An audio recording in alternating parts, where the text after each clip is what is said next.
Okay, before we go through example 9, let's go through the double angle formula that we have gone through in class.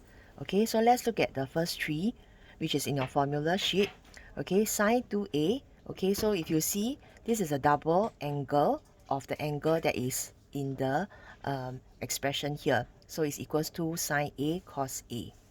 Then similarly for cos 2a, okay, you realize the angle here is also half the angle on the other side.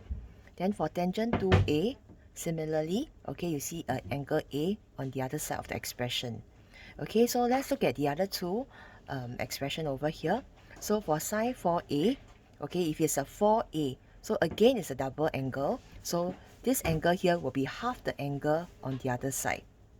Okay, so now let's go on to the next expression, tangent 3a. Okay, now this is something that you need to take note of.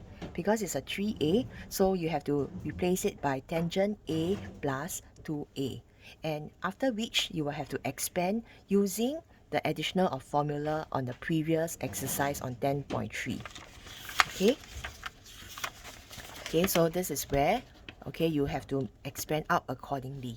Okay, so please refer to your notes for the expansion part.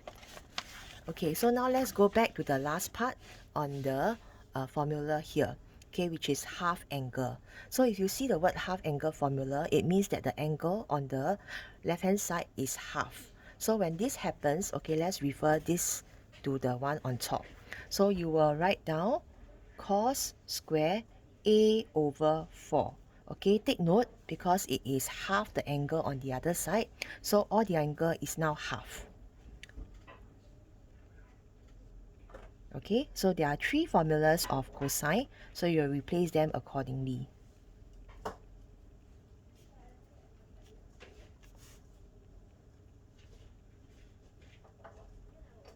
Okay, so if you look, so this is a over 2, so the angle on the other side of the expression is now half of it. Okay, so let's go on to the final one, which is sine a over 2. So similarly, sine a over 2, refer to the one on top, so it's half now, so you'll be 2 sine a over 4 cos a over 4. Okay, so the same thing,